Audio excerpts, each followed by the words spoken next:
live from Savannah, from Dr. Coffee Live, 1 hour, and I'm so happy to be back here and talking to you guys, and I hope you guys enjoy watching my videos.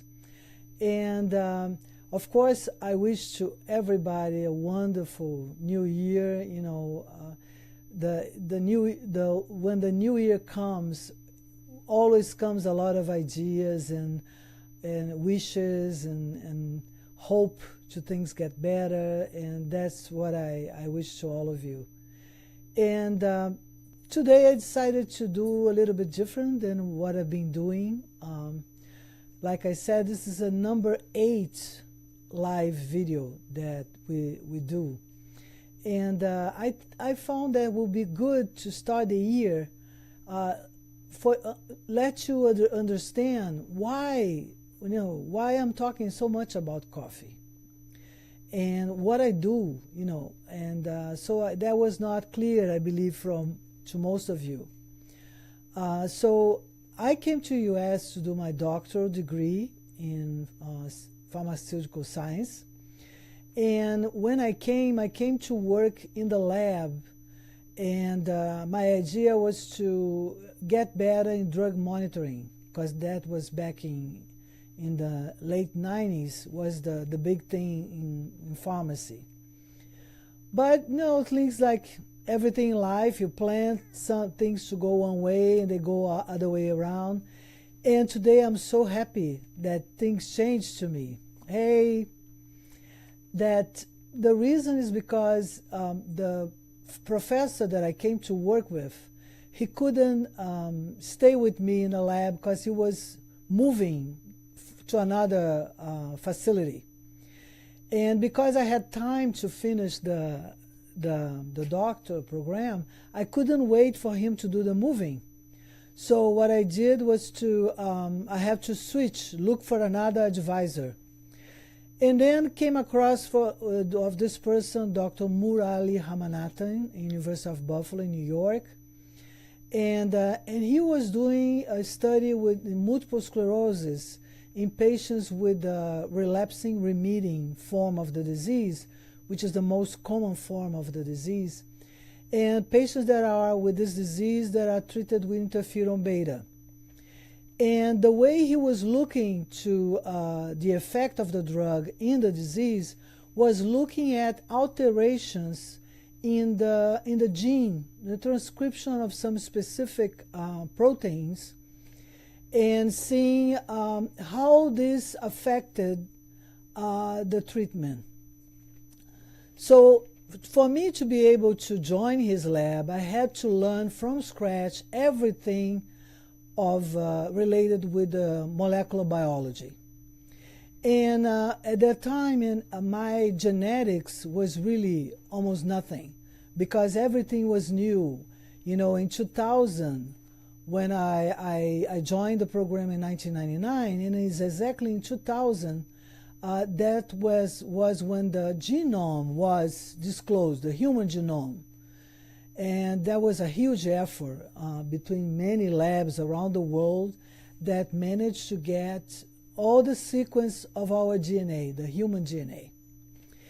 And so I have to learn how to identify a gene, all the techniques, and so it was really, really important. And why it was important? Because after the genome has been disclosed, most of the research nowadays has always something related with changes in the genetics related with the treatment, with the disease. Everything. Everything you read has some genetics or genomic study involved. So being able to know all that and learn all that about, and with people that was very knowledgeable of this topic, so that for me was a big plus. So when I graduated, and then I joined back, like I told you, the group that I was working previously in Brazil on coffee, I wanted to use this knowledge that I learned in genomics in the coffee project. So initially I was just doing chemistry. I was looking at amounts of chlorogenic acids and caffeine, like I told you, the two most important components of coffee in terms of health benefits. And that was what I started. But then at some point I started seeing so many people, I mean, not many people, but seeing that some people had problems drinking coffee. I mean, they would complain of different things. And I was thinking, what makes the majority of people enjoy coffee, have no problem whatsoever. Some even drink much more than 3 or 4 cups a day. That's what I recommend. Some people actually drink 8, 9, 10 cups a day. And they don't have any problem with that. So I was thinking, why some people have problems? Why, what's going on? Is there a problem in the coffee? Then I was reading, and that's where comes all this talking that I've been doing about coffee, is because in order for you to be able to study coffee, like I want to study, you need to know as much as you can about what coffee does of good and bad, and try to be updated with all the new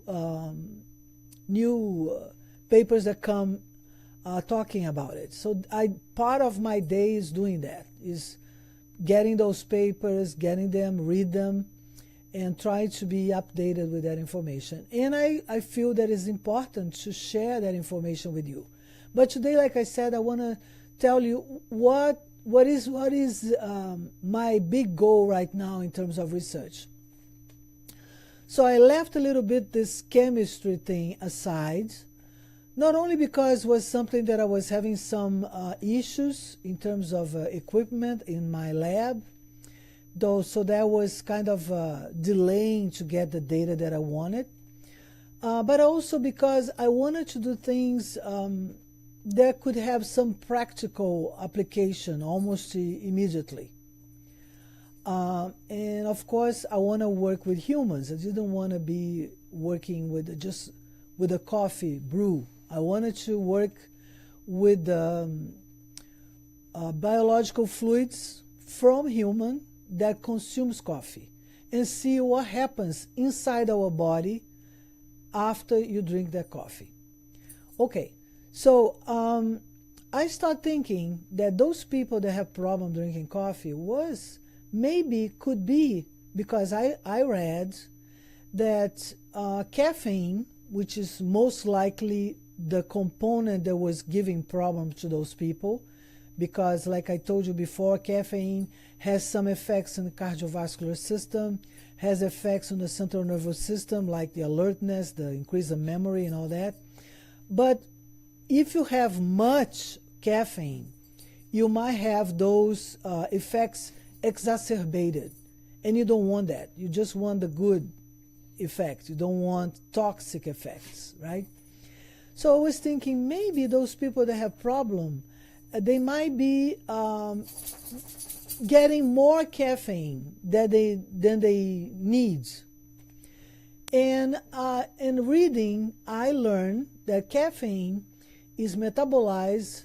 95% of caffeine is metabolized by one single enzyme, which is something kind of not very common. Normally, substances are metabolized by different enzymes. But caffeine has this particularity. 95% is metabolized by an enzyme that is called cytochrome P450 of the family 1A2. So, and then I thought, and what happens is that there is part of the population, this is well known nowadays, that has genes that encodes the protein of this enzyme, that instead of being a normal gene, let's say, they have a little bit altered gene. What is this little bit altered gene? It is a gene that has one single piece of it that is changed, is different from the other people. And that tiny change, because most likely occurs in the area where that substance is important to produce its effect, in this case to metabolize caffeine. So if you have that tiny piece of the DNA on that gene that encodes this enzyme change, altered, part of the population has that. And what happens is that instead of metabolizing fast, which is the normal in all of us, those people metabolize slow.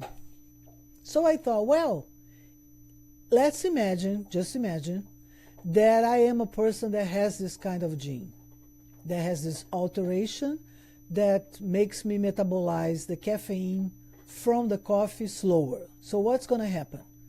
Metabolization normally means to turn the drug or the compound, in this case caffeine, in something that can more easily eliminated by the body.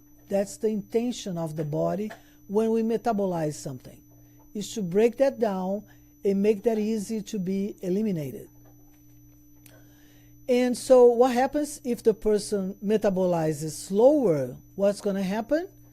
The same coffee that I drink, that I have an enzyme that metabolizes fast, and you drink a coffee and you metabolize it slow, so the same amount of caffeine that I'm going to eliminate quickly, you're going to retain longer.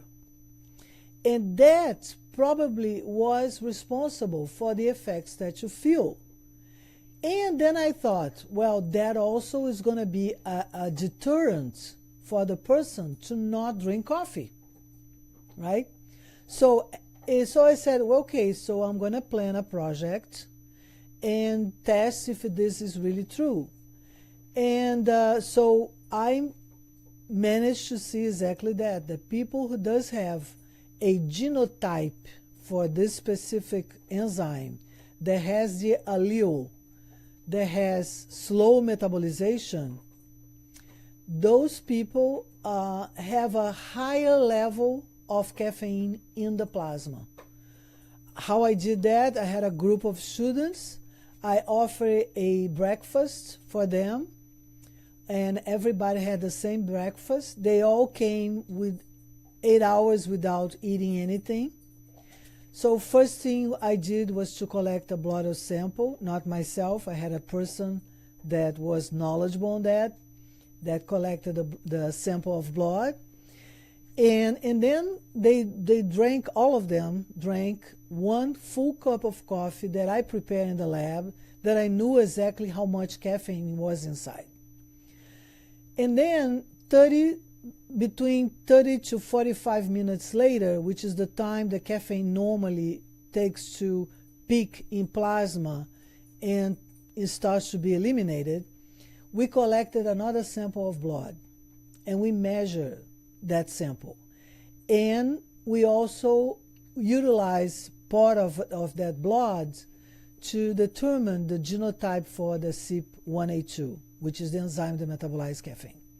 So, in other words, we found that if you are a slow metabolizer, you're going to build caffeine in the system. And that definitely should be a reason to give those problems that we see in those people.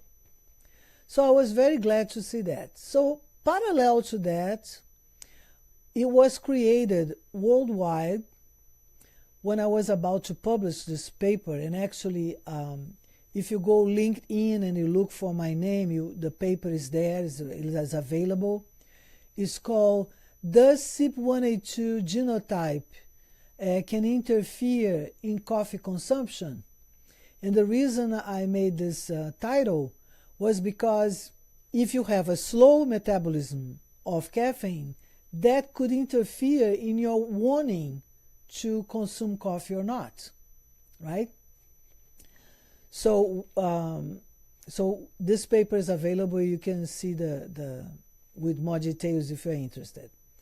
But anyway, so when I was about to publish this paper, which was like three years ago almost now, and then I noticed that there was just being published a new paper about coffee consumption. Like I told you, I'm always checking the new papers that are coming out. And I noticed that there was formed worldwide a group just to study coffee, caffeine consumption, and genetics. So I said, wow, this is exactly what I'm doing, right? And see, I mean, I was not connecting with those people, but I managed to be thinking the same thing that a bunch of researchers worldwide were thinking. What they are thinking, that we that drink coffee with no problems and get all those benefits from coffee, we do have a special genome related with coffee consumption that allow us to get the benefits of coffee. Some people doesn't have this genome. So my goal now, my current project, I know is big, but I've been working and about to publish some results already. My current project is entitled "The Fingerprint of Coffee Consumption," meaning that I want to find what are the main changes in our genome that are related with those effects, beneficial and toxic effects of coffee, so that we can know by just having one sample, for instance, from your buccal swab, just a buccal swab, and get your DNA, we can tell you if you are going to have problems or not drinking coffee.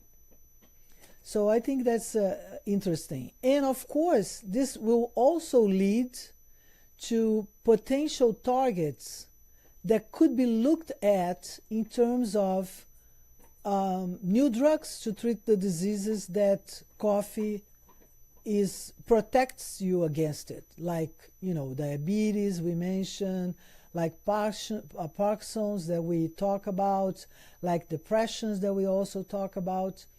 So that's my project currently. And so I'm very happy to share that with you. And I want to make a request before I go today, for you to go to